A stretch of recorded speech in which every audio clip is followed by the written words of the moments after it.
All right, I know why you're all here.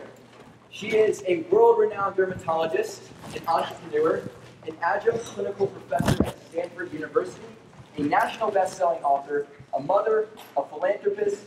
I don't know how she has time for all this, but most importantly, she is a Florida Gator. Everybody, help me give a roar. University of Florida, welcome to Dr. Fields. Thank you. We're gonna mic die. Cool. We'll see. Do you want to click? Yeah, you have a click. It's great to be a Florida Gator. Hi, I am a Florida Gator. I graduated in '79, and I have a little story from last night's long plane ride.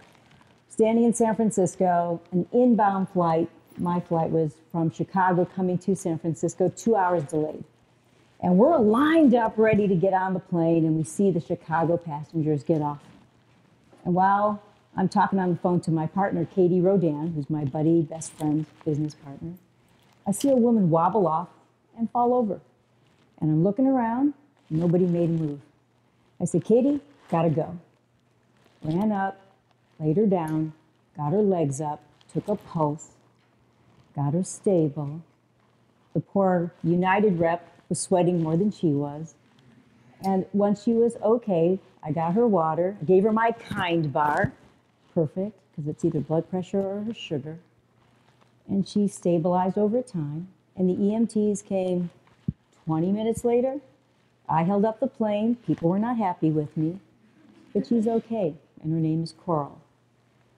And it's a wonderful feeling. And that's why you're sitting here, because you want to help people. You want to be in a position where you can help someone in need, anytime, anywhere. I didn't tell her I was a dermatologist, but I did ask if she was pregnant, because I was in obstetrics first. That brought her pulse back, by the way. So on that note, let's even go to my first slide. There it is. Don't go back one. Let's talk about higher purpose for a minute. I'm here because Zachary Field called me. And I'm Kathy Fields, and my nephew is Zachary Fields. And somehow he squeaked into my Rolodex, and he said, would you like to come to the University of Florida and give a keynote? And I got angry. I said, no, I didn't get into that school. They didn't let me into this program. In fact, they were really not great to me here at the University of Florida. Forget it. That was the end of that. But it lived in my DNA for 2 weeks. And I said, you know what? I'm going to the University of Florida. I want revenge. Called him back. I said, I'm coming. I talked myself into it. You know how hard it is to get here? I got in at 2:30 this morning. So over the course of the last 4 or 5 months, everything I was going to say is out the window. And I really, really thought about what I would say to myself if I was sitting here listening. So that's what this is going to be about. It's going to be 3 parts. It's my path. Well, you know, what did I do and how did I get there? But it's about the darkness that is covering medicine today, and then the light. What will you be facing? Your timing is better than the kids just ahead of you. So I think there's a clicker somewhere. Is that? Or it's going to go for me. Okay, so I'm from there. That's Waukegan. It's a little teeny town. It's a factory town, blue collar, just north of Chicago. I thought it was a big town girl. Not really, 70,000. But, you know, we were by the big city, thank you, of Chicago. And it was mostly a Black, Hispanic, and other. Therefore, I am other. And I'm a twin. I have a twin brother. And we have a sister who's just 1.5 years older. And my baby brother is 10 years younger than me. We are all doctors. Would you say we had a parental push? Is there anybody in the room who thinks their parents are pushing them to do medicine? You don't have to answer. I went to Jack Benny Junior High. Yes, there is a Jack Benny Junior High. Jack Benny is a comedian. He was in the 30s, 40s, 50s, played the violin. Yes, I played the violin. And that's the biggest, most exciting thing about Waukegan.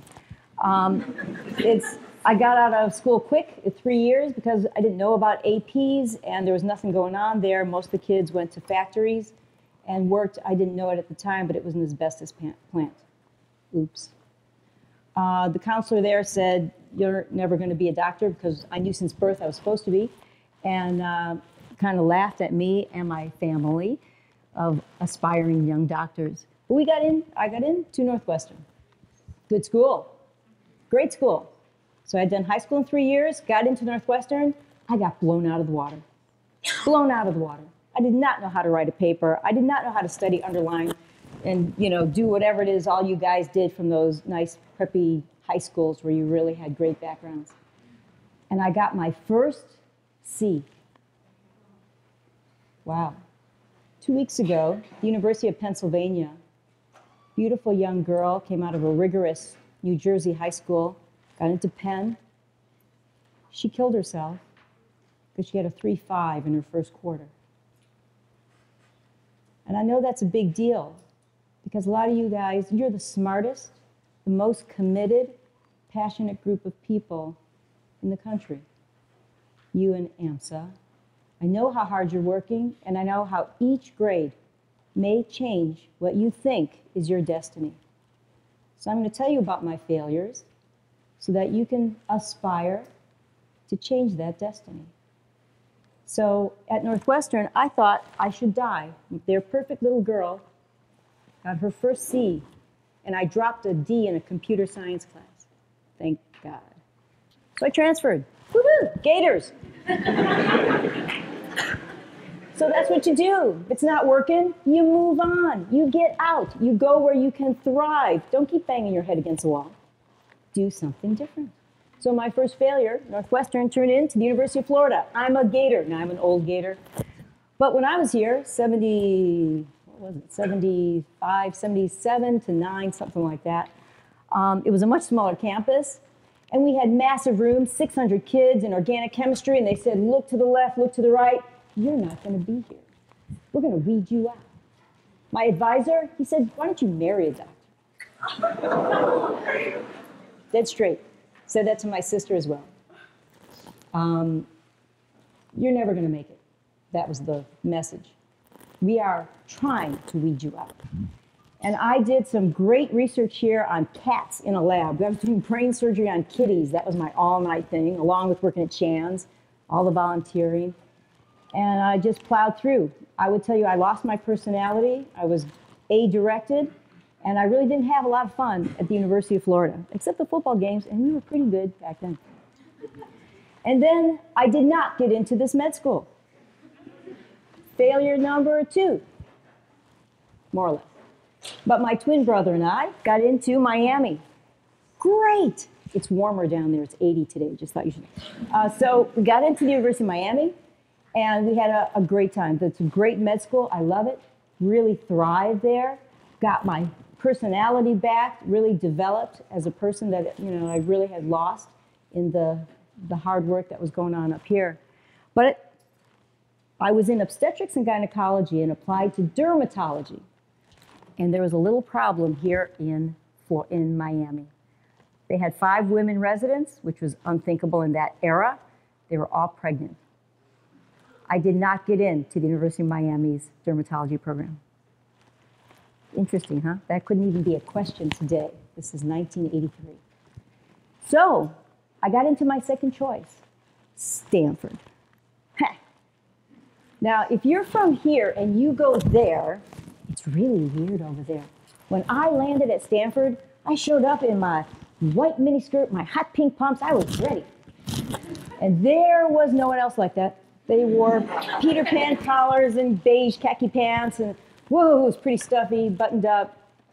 Not my usual Florida kind of crowd. Though you all look lovely today. I applaud you for putting on your best suits. Nice to see you. But Stanford was a real interesting experience. It's a very different thing, East Coast, West Coast. And I had a good time there. The diseases were wild. Epidermolysis bullosa. Sounds like something Hermione would say in Harry Potter. Crazy blistering diseases, really, whacked out stuff. A lot of pus. And this is our fearless leader. We were his last class. He was one of the great men who started dermatology residencies in the 1950s. This is Eugene Farber. And he said to us, find a passion. He was psoriasis. Or you will forever be confined to treating zits. Hey, who knew? So when I came into practice, this is 1987 I graduated, so 87, 88, the Clintons were in, and suddenly anybody could come to almost any doctor, and you had a problem, we'd fix it. This was the era of HMOs. You could not see me unless you had a piece of paper. And that paper had to say, severe acne. If it didn't, you couldn't come. Don't pass go. I'm sorry, you can't come.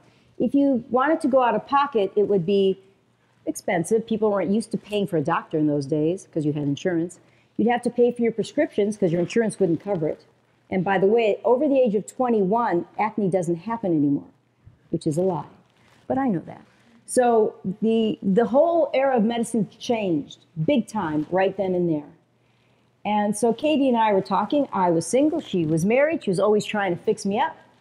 And thankfully, none of those guys worked out. I found a better one. But what was interesting is people would get to us, and they come in because they had a mole, roulotte melanoma, but they had acne. And they would pull out their Lancome, beautiful little something, and then Oxy kill it.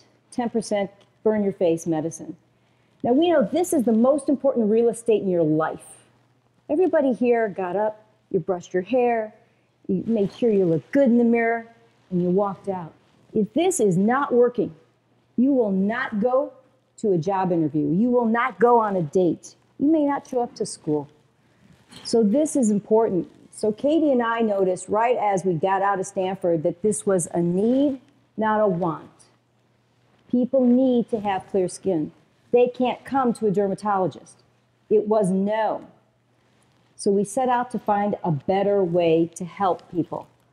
In my era, you guys don't even know this because we invented a new way to treat acne. It was spot kill. Reactive. Proactive means to take control. Prevention. What it means is brushing your teeth. You don't brush your tooth because they had a cavity and then we fill it and then you brush that one. You brush every day and you prevent breakouts. You prevent acne. So the same paradigm in dentistry applies to skin. So we had to think outside the box. We started a little company, isn't this cute? We had to talk to each other if our expenses exceeded $50. We were able to start Proactiv for almost no money, but we had years of passion and desire and drive because we knew we needed to make something that worked. So Clearasil is what they had, spot kill. We came up with 3 medicines, low strength, full face every day. In 1992, this was weird. And guess what, guys? It works. And now the pharmaceutical companies have copied us. They're using combination drugs, benzoyl peroxide, sulfuracil acid, full face every day, face, chest, back. Stay on it, stay clear. Why? Acne is a chronic disease. 7 years in a teen, 20 to 30 years in an adult. Even though the insurance company today says, if you're over 21, we will not pay for your acne meds. What? I'm 55. I had a zit yesterday. It still happens. So here we are. We have invented this stuff all by ourselves. No business sense at all. We borrowed suits. We didn't have anything as nice as you guys. So we had some friends help us out. We walked into Neutrogena. We figured these were the guys because in our era, they were the dermatology brand. We said, take it. There you go. That is Proactiv. We had named it. Didn't know what the word meant either. That was a business word. And they said, well, we've been teaching people since 1960 to do this, and you want them to do this? If we're in Walgreens, it's never going to happen. They won't understand why that price difference. So they said, you guys got to be on TV. This is 1994, 3-4. We said, are you kidding? Doctors don't go on TV. Doctors don't advertise. That's icky. We were with Suzanne Summers with Thigh Masters. Maybe you remember that. Somebody was born at that point. So that was a big no, no, no. We were frightened. But they turned us down. It's another failure. Now, most people would have stopped. But Katie and I did not stop because this was a need, not a want. We knew people weren't leaving their houses and they had no access to great skin. So we kept going, and we did our research on infomercials, and it was a perfect storm. The right timing. TV commercials in our era went from 1 minute to 30 minutes. A 30-minute at home, in the privacy of your own home, for a consultation. Think about it. Did you ever buy a condom? Anybody? Don't raise your hand. It's embarrassing. You imagine standing there in the grocery store and you're looking at that aisle of acne stuff and everybody's going by. They know what you're buying. Same thing. It's a stigma. It's ugly. It's a 4-letter word. So he had 30 minutes to tell people what is the condition, how do you treat the condition, before and after testimonials. Well, the rest is history. But it was the right channel, it was the right timing, it was the right product because it worked. That's the New York Times picture. So this launched in '95, so it's old now. You guys think this is normal. This was weird the way we treated acne almost 20 years ago. We are still the #1 brand in acne worldwide. The problem is worldwide. Insurance companies still don't want to pay for acne, and as of today, they are less likely to cover acne meds. So, Proactiv Solution. And you know these players. Disclaimer, none of my slides are for public use or commercial. We're not paying for them today. But we've had them all, and I will assure you, every one of these people have acne. I will assure you, the reason they chose to be part of Proactiv is for a higher purpose. We met Adam Levine about a month ago. He had terrible acne as a teenager, cystic, Accutane. Still has acne. So his handlers apply it to his chest and back. If anybody wants to volunteer, I'll let them know. So basically, they get it. They get the point of self-esteem and that this is so important for kids to really blossom and do better in their lives. Now I know this mugshot has been on TV everywhere. Good old Justin, yeah. He's no longer a Proactiv spokesperson. He's been gone since March, a year ago. And the TMZ people called and said, you're trying to get us to say horrible things about him. The truth is, he's a teenager, acne is chronic, stress will make it worse. Kid's pretty stressed out. I guess the pot isn't helping him, but nevertheless, he really does have acne, and when we had him as a puppy, he was a great spokesperson. Now, I am a dermatologist, so I don't sit on the beach. No way. Even as a Florida Gator, and tanning is bad, okay? I'll make my dermatology pitch there. So now what? Katie and I are practicing physicians, and we've created Proactiv. We're involved with it to this day, but that's not enough. We went beyond acne. We wanted to change everything. If we figured out that you can prevent a skin condition rather than just wait for it to happen and treat your psoriasis, we could really help more people. So we looked into brown spots for reverse. We looked into aging. We looked into a different kind of acne, rosacea. We looked into eczema, which if I went around this room, I could find a skin condition on all of you from your head to your toes. So we got busy. But our acne company, Guthrie Ranker, was not having it. We were acne doctors. That was it. We didn't think so. We had a lot more to do. So we created our next batch of products literally in Katie's kitchen. And there's Katie with a pointer up her nose there. Sorry about that, Katie. But the most amazing thing happened. If we had done the unthinkable and did an infomercial, which was risky, guys, really risky. And in fact, I lost my job. I forgot to tell you about that failure. I was in a small group. I didn't tell my associate when the contract signed. I didn't tell him until the first commercial ran. He found out about it. I was fired. I was pregnant. I had a baby at home.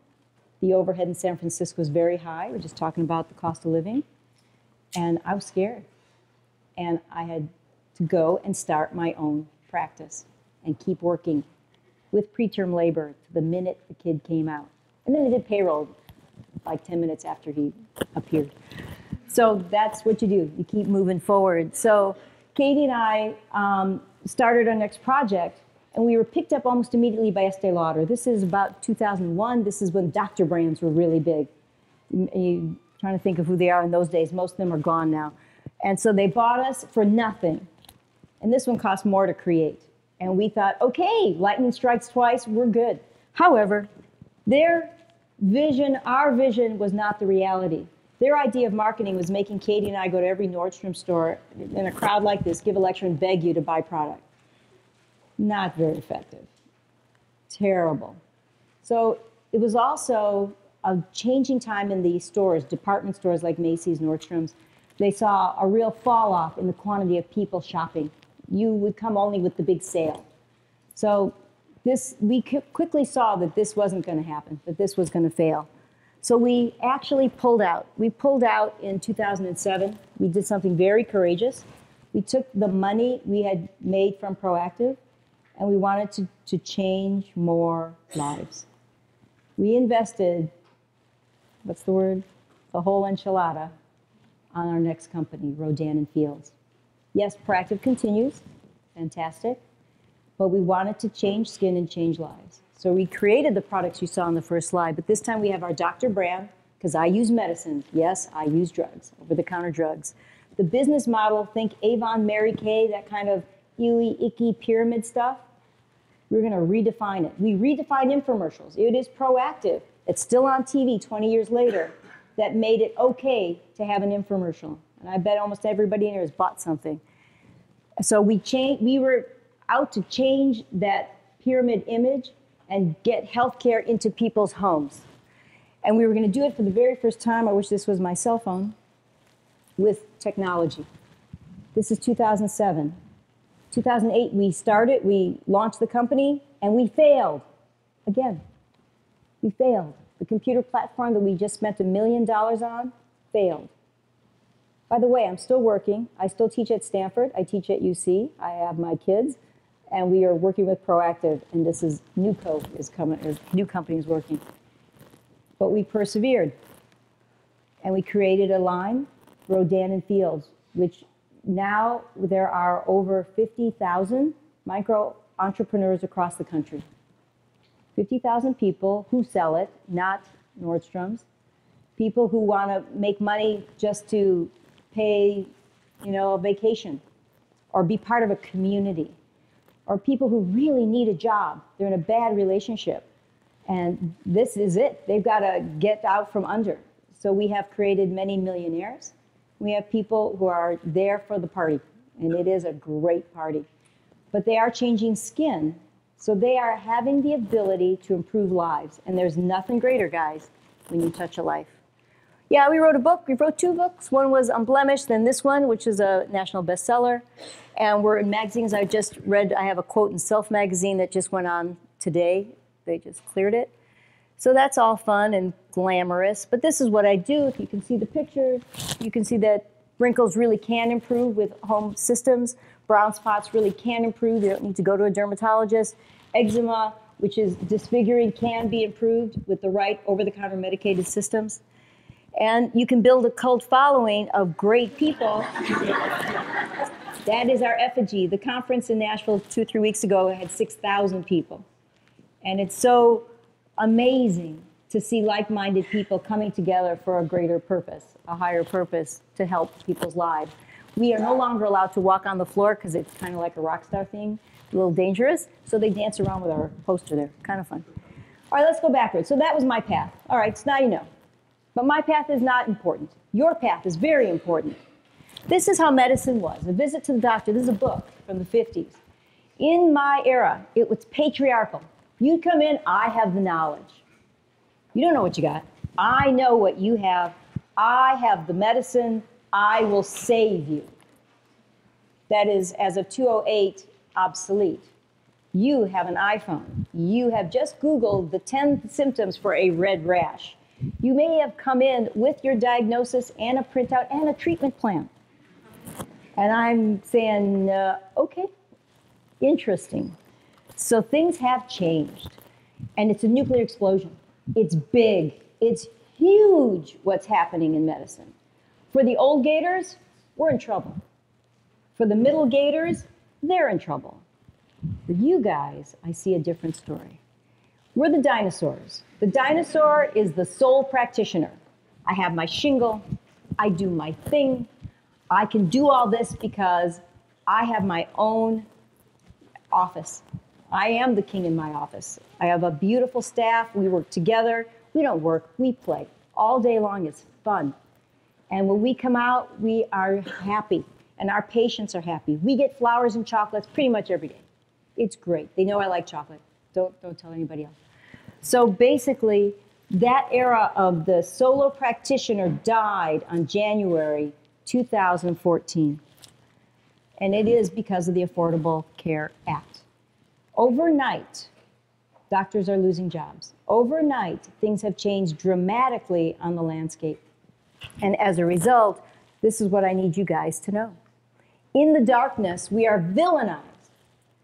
There's a Sunshine Act. If somebody gave me this cup from University of Florida, I better give it back, because it's going to be published in the newspaper. They're going to post it online, that I received a bagel, a cup of water, a lunch. Yeah, in the old days, there was abuses. People had trips to nice places. I wish I was one of those, but I didn't. Doctors abusing Medicare face fines. New York Times article. Yes, there are bad doctors. There are people who do abuse the system. I don't think they're in this room today. I don't think you're here. But we are being targeted now. All doctors are bad. The New York Times article says we bill higher than they reimburse. Everybody bills higher than they reimburse, because your United plan is different from your Blue Shield, different from your Medicare Premium Plus. So you have to pick a number. You can't have 25 numbers. So it was so misleading. But will physicians be dropped from managed care? The answer is yes. We're being dropped by the thousands, particularly the single people like me. Towers like Kaiser's or hospital foundations, big groups, are so far so good. My sister, let's talk about family. My sister's a cardiologist. There's another article coming, I'll tell you a little bit more about that, but she was absorbed by the foundation because they couldn't make overhead. And when they got absorbed in the foundation, for some clause, the hospital can bill more than a solo practitioner. In that event, overnight, they lost their United Healthcare plan, 25% of the practice on a dime. People can't come in. Now, if you're a cardiologist, you're seeing old people. When you lose 25% of your practice, and you got to fire your team, guys. It's that bad. Right now, they have things that says, report your doctor. Is your doctor drinking, taking drugs? Anonymously report them. In the hospitals today, nurses are ratting on doctors. Everywhere you go, we're like the bad guys. In this New York Times article, it was 2 weeks ago, patients' costs skyrocket, specialists' income soar. No, it's not. Our incomes are flat. We've been fighting to stay flat for the last 10 years. The Sustainable Growth Rate, SGR, just Thursday, finally allows us, instead of every year at December 31st, we're about to be cut 24%. Can you imagine? Every year, you may lose a quarter of your income. And so we hang on. And they take it down, and they take it down. But the overhead goes high. So now, as of Thursday, they guaranteed we have a floor for 5 years. That's nice. That's a relief. I can't even tell you. But our overhead has gone up. I'm required to have electronic billing. Whoa, it's $50,000 just to plug that in. Not going to make that on someone's copay. The obstacles. Your obstacles are medical school debt. Kids are coming out. My Stanford residents, $300,000 in debt. But I just told you, our incomes are slashed. Dwindling reimbursement, and getting worse as we're being fired without cause from our insurance plans if you signed up for plans. I went into medicine because I want to be the master of my ship. I want to come and go as I please. I want to treat people that I like. I want to be in a place that I enjoy healing. That is changing. I am an advocate for the woman laying on the floor on the tarmac. We had a hug, a little cry. I held her hand. We bonded. I know who to call. I can plug her in. I can push her through. I can make sure she's covered. I've got her back. But not in the new medicine right now. My brother's an ER doc. He makes less than my hairdresser who does my gorgeous hair color. That's pathetic.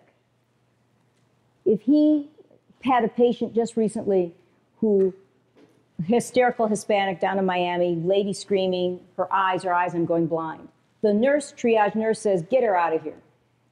My brother, who's got ADD, by the way, and a learning difference, said, I don't think so. Something's big here, I can tell. The guy's a genius. He just knows who's sick. And he said, I'm getting the CAT scan. And they go, no, you can't. Big fight. He was reported to the administration. She had retro bleeds, both eyes. She was about to go blind. He saved her. And he was written up for helping someone. So this is medicine, guys, right now, today. There's no job security. Doctors are being fired. Your hours are longer than ever. Now with these meaningful use, we have to type in for hours after all kinds of garbage about the patient. So you're working longer hours, less pay. By the way, the biggest thing is no legal reform. It's still the doctor who's on the forefront. That patient had lost her vision, he would be sued, not the nurse who said, don't do the test. Scary, guys. Okay, that was really depressing. Who wants to be happy? I like being happy. I don't go negative, but I just wanted to give a reality check. This is Eagle Nebulae. It's the birth of a star. My son's in astrophysics. He let me know. Okay. Change equals opportunity. I have a Tesla. There is no reason for you ever to get into an ICE, internal combustion engine, ever again. This thing is a sports car. It doesn't have a motor, a radiator, a belt, an oil change, nothing. It's gorgeous. We got a trunk in the front. It's a front in the trunk. It's an SUV because it folds down flat. It goes faster than a Ferrari, and I like to drive it fast. It's the future because that's where it's going to be. These other cars are obsolete, guys. And just as doctors are being obsoleted in one sense, we will come again. This is Star Trek. You're too young to remember. That's Spock and his dad. And he's doing an operation. Well, here we are today with robotic surgery. You can be here in Gainesville working anywhere across the country or in a rural area. Surgeons are being obsoleted. Instead of cutting your body open, we're doing more non-invasive procedures. So for my team, somebody my age, 55, who's been doing gallbladders and everything else forever, hysterectomies, it's being done micro-invasive now. Us old gators have to learn new tricks. It's clear glass. The Google Glass is being used now in medicine. Pattern recognition. If you're thinking pathology, radiology, a computer will be able to diagnose all the patterns much better than your brain can.